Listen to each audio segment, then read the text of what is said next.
Fantasy Football Fools. We are back with the Week 11 recap. Sorry, we missed another week last week, but we are back again with Week 11. We had a big week, a lot of playoff implications on the line. Jacob, how you feeling coming out of Week 11 with a lot of divisional shakeups going on? Yeah, I had a must-win game against Jeff. He was a game ahead of me, with Chris a game ahead of me too, and they actually both lost. So this was a huge week for Chris's division, big week for me and Dom, who gained a game on the leaders, and Nick actually lost too. So it was a big shakeup in our division. Yeah, your guys' division definitely had some big players go down. And the playoff picture, I mean, we'll look at it at the end, but it's definitely shaken up a little bit, I feel like, since the last time we talked. So I don't know. The season's not over yet by any means, and there's still a lot of football left to be played, and I can't wait to see how things shake out. My playoff percentage actually went up to 8%. So you know what? It's not impossible, and we've seen crazier things. So with that, we'll get into our first game here, which is you and Jeff. As you spoke about before, you pull off a big win right here. You really needed this one, and you got it. So I know you're feeling good. How do you feel like your team did this week? Yeah, they did good. Everyone got double digits. Joe Mixon, I think I heard around the third quarter, or else he probably would have got me at least probably double digits. But hopefully he's good for next week with a concussion. But yeah, 116, that's a really good week. I can't complain too much. There wasn't really too many holes in my team. Brandon Ayuk only got 2 catches, but they were 2 touchdowns, so I guess I can't complain. But if I had to, nitpick something, that is a little troublesome. Christian McCaffrey, Kittle, and Debo just kind of went off with the receptions and touchdowns too. Well, Kittle got 2 touchdowns as well, so it was a good week. Justin Herbert actually looked really good, better than he has now that he's got Keenan Allen back. Mike Williams got hurt again, but if he gets back to 100%, I think Justin Herbert turns it up for the last couple weeks of the regular season and for the playoffs, for a fantasy perspective, just because he'll have his 2 best wide receivers back. So I have high hope for Justin that he can kind of carry me, and just kind of do his part with 20 balls, 18 plus. So hopefully he can do that. So yeah, I feel good. We're 3-way tie in the division with Jeff, and Jeff didn't have a bad week. He had a pretty bad week. What do you think about Jeff's team? Yeah, another dip in Jeff's roller coaster of an inconsistent team. A lot of single digits here. Got Garrett Wilson with a 2.2. Justin Jefferson, who we've been talking about on and off all season, he's just been so inconsistent. Definitely not what you want to see out of your wide receiver one, especially the wide receiver one coming off the draft board this year. It's been a rough year for Justin Jefferson, and except for the last 2 weeks, but I guess he did do a little bit better there. I didn't notice he got that 30 ball versus Buffalo, but I mean, it still does seem like he's having a pretty inconsistent season. He definitely hasn't put up numbers consistently for Jeff for a few of these weeks here that he's gotten these low scores. So I don't know if I'm Jeff. I'm a little bit worried. He was team inconsistency for a while. I think he's kind of back to that because 1 week he'll put up like a 140 and the next week he'll put up an 80 ball. And you just never know what you're getting out of this team. But that's that question mark is not what you want to have looming over you as you come into the playoffs here. Yeah, and Jeff has a big game against Chris next week, so his team has to show up just to keep his hopes alive. I think he could probably lose one more, but it'll be really close to that. So we'll go to Jimmy and Chewy's team, and Jimmy's kind of just playing the knock people out of playoff contention kind of game with him. And he did. I don't think he knocked Chewy out of the playoffs, but he made Chewy's life a lot harder than it has to be with a really low scoring win. What do you think about this matchup? This was a big matchup for my division. Knocked Chewy down to a 6-5 or 5-6, and me and him are tied now at 5-6. Wait, he is 5-6, right? Yep.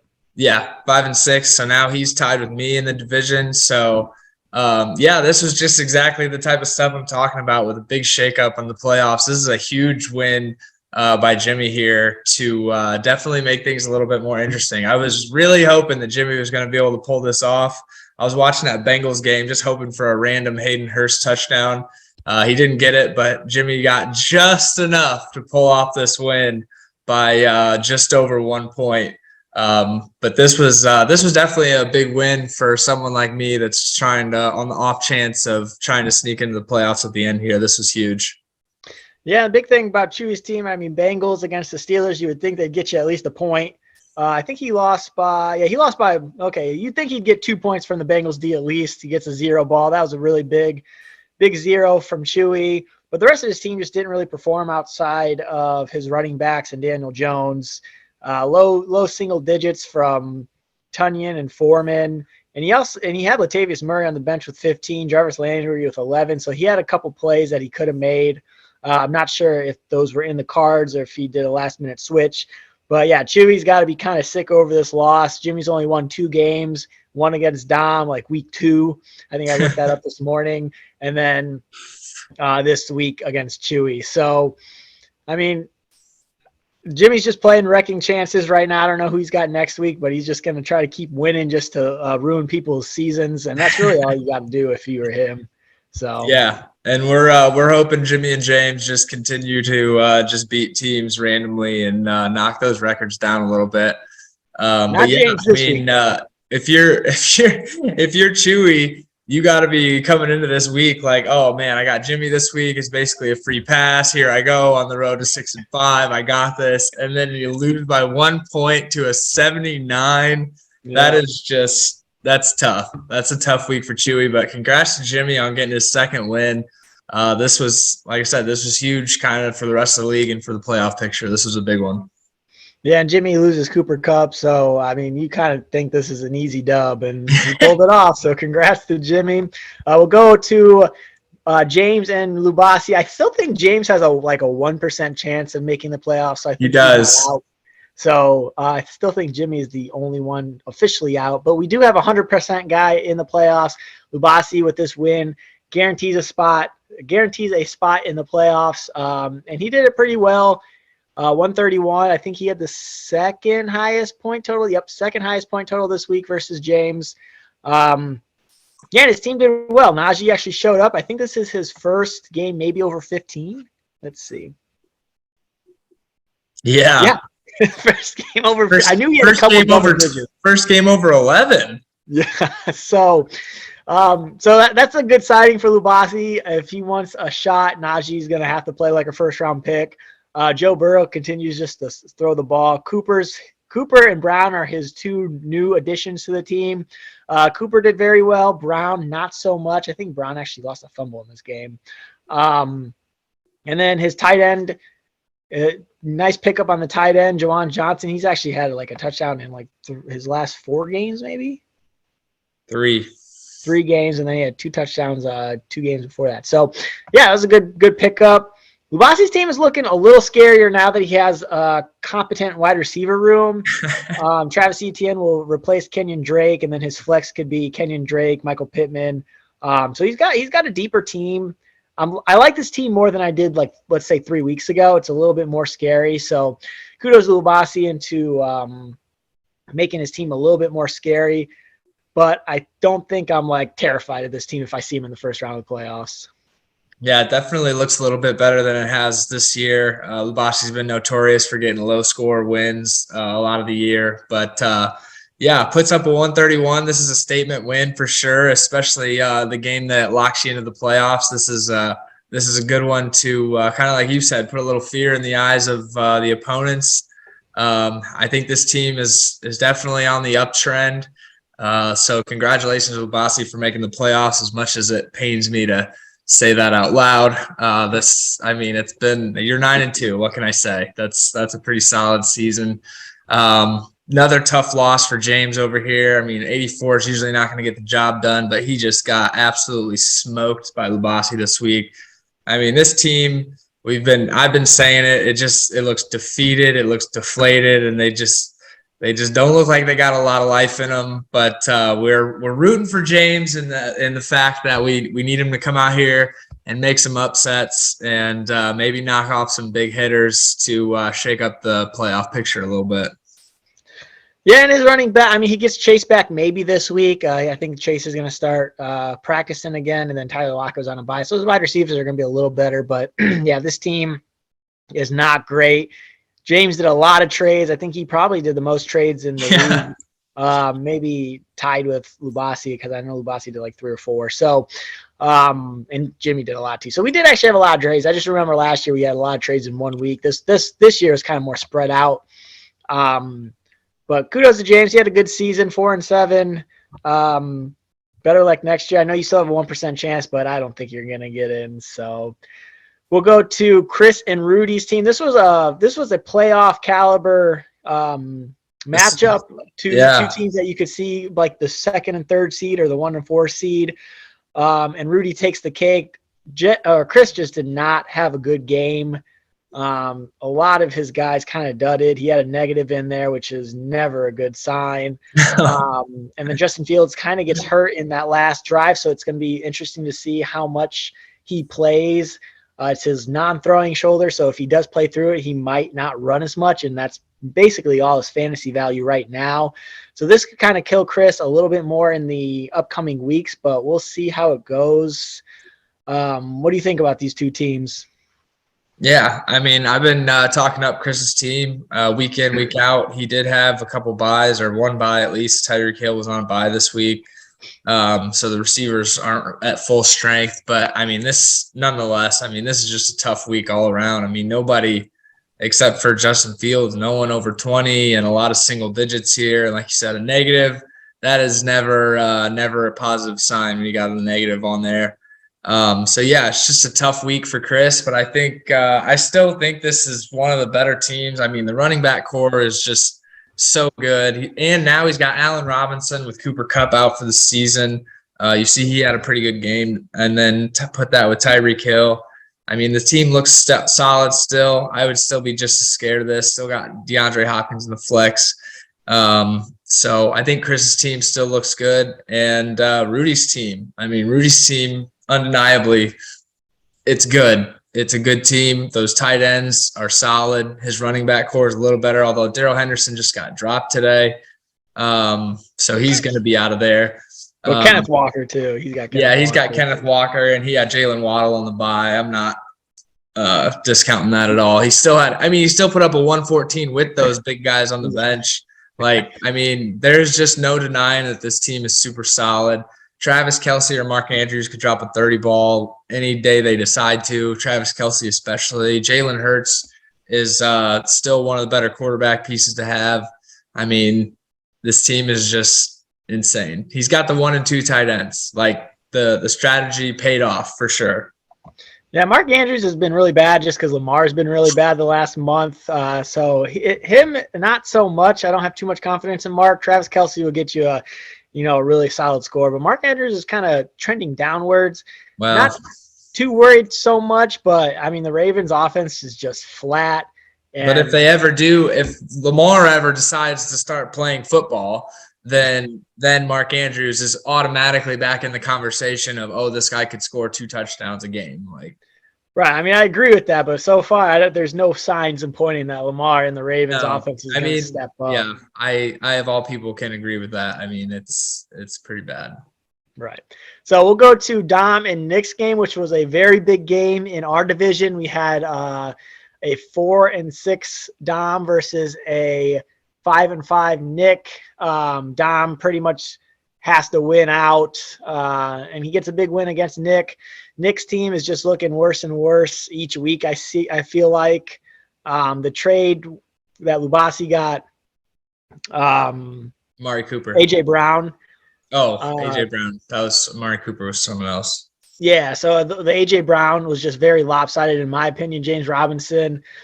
We'll probably have better days. The New England front seven's pretty good, and it was really windy, so I think they were just kind of stopping the run. I had Michael Carter on their bench.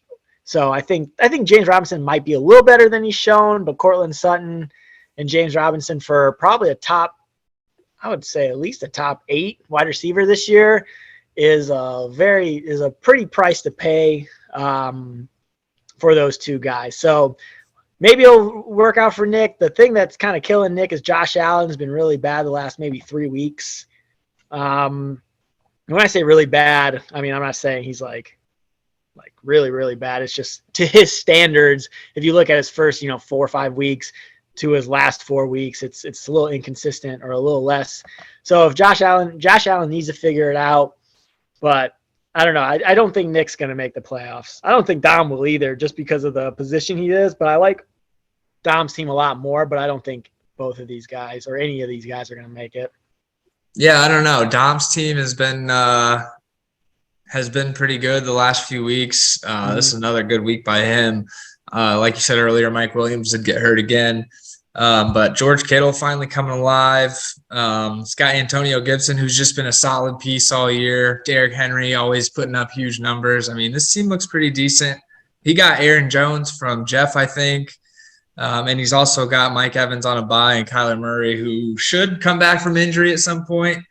So, yeah, I mean, this team looks pretty good in a good time of the year for it to start getting hot. And I don't know. This would be a team I don't necessarily want to see. And Zeke Elliott down there on IR too. He'll be coming off. And Jeff Wilson. He went crazy the last couple of weeks. Yeah, I mean, this team looks pretty good. Maybe primed for a run.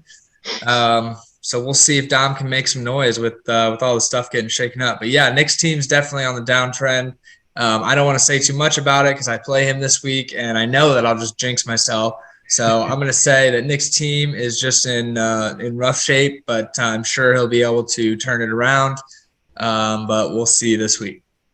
Yeah, I think Dom has, like, if you look at all, like, his whole team combined, it's probably one of the better ones in the league. Like, if you took every single point from the bench and the starting lineup, I bet he would probably be kind of on the top, because this bench is really good. With, let's say Curtis Samuel's usually on the bench with Mike Evans, but you got Jeff Wilson, who's really good in a Dolphins uniform. Not a bad backup tight end in Dalton Schultz. And then you got Brandon Cooks, and then Zeke Elliott and Jerry Jeudy, who's hurt, but Zeke played again. So he's got a really complete team. It's just putting the guys in the lineup that, actually play well that week. And that's always hard. So we'll go to, I think, the highest scoring game combined with you and Johnny. How'd you feel about this game? This is a big win for me. I mean, I've still pretty much written off all my playoff hopes, but I do have a very, very small chance, and this was definitely a needed win. I will have to win out if I want any shot. But, yeah, this was a huge win. Johnny's had a pretty good team at the beginning of the year. He's now this is now his 6th game in a row losing. Yeah. So just a tough fall from glory, starting the season off 5-0, which is just such a good start. And then to now be 5-6, 6 weeks later, that is just a brutal fall there for Johnny. And it continues here. He puts up a solid score with a 113, but I just had a ridiculous week, even with 2 zeros on my lineup. Tony Pollard and Devontae Adams both did a little 30 ball for him. Then I had a couple 20s as well. And Lamar still sucks. Worst quarterback to ever draft early. I will never be doing that again. But yeah, this was a huge win for me. So hopefully something's working out in the cards here. I got Nick this week, which would be another huge game for me. And yeah, the Toads are hoping to maybe make some noise. And if anything, maybe just knock a few big teams off and make somebody mad. Yeah. So the thing about Johnny's team, I know Graham Gano got a pretty good score last week. Actually, no, he really didn't. So, I don't know. I know he drafted Evan McPherson. I don't know why you don't play Evan McPherson over Graham Gano. He got a 17 ball. He still would have lost, but that's kind of a head scratcher. Gano got -2. That game was just really windy in New York. Any northeastern or northern game played, it was just snowing and windy. So that was a crazy, not crazy, but that's a head scratcher move from Johnny. But again, it really wouldn't have mattered. You still would have lost by 1. But that would have been a really good game if you did start Evan McPherson, because I think Debo got a touchdown in the second or third quarter. He did. So you would have been sweating your balls off there. So if I would have lost this game, I would have been so mad. Like not 1-0, but 2 zeros. Like, that is Trey crazy. McKitty, never heard of that guy in my life, and you got him starting as your tight end. Dude, I was literally in a scramble because Gerald Everett, I saw he was out. The 1 o'clocks had already started, and it was either pick up Trey McKitty or take the 0 from Gerald. So I just picked up the only guy that was available to pick up, and he sucked. Kadarius Toney. I almost started Rondale Moore instead of Kadarius Toney, which would have got me negative 0.6 more than I got. So I'm actually cool with the 0 from Kadarius Toney there, I guess. But wow, it is so fortunate that my 4 o'clock guys went so crazy because those 2 zeros made me so upset. Yep. So then we'll go to the standings just to look at the standings. I know I did a Facebook post earlier today on kind of how the tiebreaker works. So just to kind of go over it here, I am beating Chris head to head. I am tied with Jeff head to head. Jeff and I are tied head to head. And then I think Chris is beating Jeff. So it's all kind of all three tied in different spectrums. So then it goes to points total, which Chris, Jeff, and then me when we see the points total. So it's kind of that's kind of what because I thought I was going to be on the top of our division because I thought it went head to head then your division record, and that's not the case. So just FYI for you guys who's ever tied, that's how it goes. And so we'll look at points for. You got Rudy, Chris, Jeff, and I in the mini game right now, but as you can see, the mini game is going to be really close. Johnny's 8 points away from me. Dom's 13. Lubasi is 25. You're 30. So it's really still anyone's game for 4th place. And even 3rd place, I'm only down 21 to Jeff. So I think this is going to come down to the last week. Yeah, this is pretty close. We still got what? We got 3 weeks left of the regular season. Yep. So yeah, I mean this points for could shake up a lot. We got just a lot of people here with the within the 1100s. And then you got Jimmy and James at the bottom, way outside of that. But yeah, this is gonna be a tight race for sure. Yeah. Then we'll go to points against. As you can see, the top dog is Lubasi. You got Rudy, the knee. And it's crazy thing is Jeff is actually pretty far down here, and he's still 6-5, kind of fighting. He actually has a negative points for to points against. He's actually had more points against, which is kind of crazy. But I guess his record's 6-5, so it's close to 500. But you look at Lubasi's, that's a like a 200-point spread. So 9-2. So if you look at that spread, 9-2 is pretty easy. You could probably guess that he's got a really good record. But another surprising one is Dom. Dom has a really good spread too, and he's 5-6. So that's interesting to see Dom having such a rough season with this point spread. Yeah, so am I. I'm out here getting bodied. Yeah, you're getting bodied every week. It all started week 3 when I played you and Diggs beat you Monday night with a 40 ball. Yeah. And then I had one of our league 180s dropped on my head from Chris. So yeah, it's been a lot of points against me for sure. I wish I could be like that Let's Ride team up at the top. Just absolutely great team defense on the points against here this year. Yeah, and even you had a 180, but look at Jimmy. He's still almost 100 points ahead of you in points against.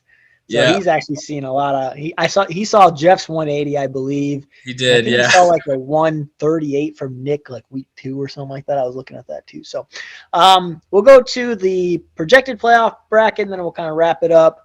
So right now you can see it's Lubasi versus Jeff, Chris versus Rudy, then me and Johnny. So what you want to do so we do a 4th place payout. Just an FYI to you guys. You want to be at least the 8th seed to get into the 4th place. So let's say Ryan beats Dom, and then I beat Johnny, and then it's me and Ryan in this game for 5th place. And then whoever wins this game also has to win the loser of the 3rd and 4th game, and whoever wins that, I think is $50. So it's a little confusing, but just know if you're in this bracket with, let's say, me versus Ryan, you have to beat the guy you're playing and the loser of the guy in the 3 and 4 game. So there's that. And then I wanted to show one more thing. The the projected standings, final standings. Let's see if this is anything crazy.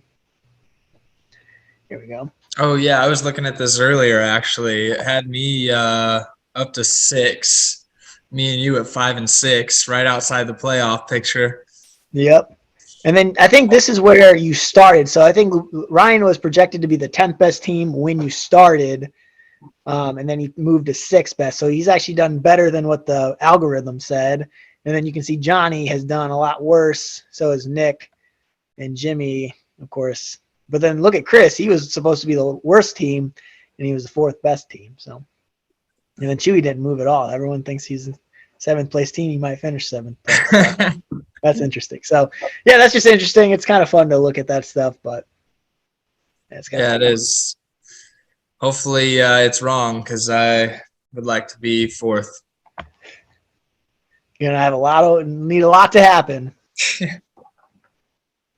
Yeah, I do. We got a lot of 5 and 6 and a lot of 6 and 5s here, though. I mean, look at your whole division is 5 and 6, 6 and 5. Like, I don't know. These last 2 spots of the playoffs. It's going to be close. Yeah, it's gonna be very close. I've just got to, like, if you're anybody who's 5 and 6 or 6 and 5, you just got to worry about winning out first, and then hopefully everything else falls into place. Yeah. Winning out is key. But we got 3 whole weeks left. This is huge. Let's before we wrap up quickly, 1 minute, let's look ahead at this week's matchups. I think we got a couple big ones. I know we have 2 we got Jeff and Chris, which is 2 6 and 5s playing each other. So that's definitely a highlighted game right there. That's a big game this week. We got Lubasi and Rudy. Definitely hoping that Lubasi pulls that one out. He's already in the playoffs. Let's knock Rudy down another peg. Yep. Chewy and Johnny, big game. That's a big game. That's fighting. You're fighting for probably pretty close to 0% on that one. Yep. So then I play James. So yeah, big games. The really kicker is going to be week 14 when you have your rivalry week. That's going to be a lot of fun. That's going to be a big week. Yeah, that'll definitely be a big week. We're definitely looking forward to that, but certainly looking forward to this week as well. So with that, we will go ahead and close this thing out. Crazy to think we're already 11 weeks in and about to be going into week 12. Thanksgiving games this week. So we got 3 Thursday night games this week. That'll be pretty exciting. Looking forward to this week. You got any closing thoughts for us? Nope. Let's just get to Thursday and let's play some football. All right. Well, that'll do it for us this week. We'll catch you guys next week. Happy Thanksgiving and good luck to everybody in week 12. Peace.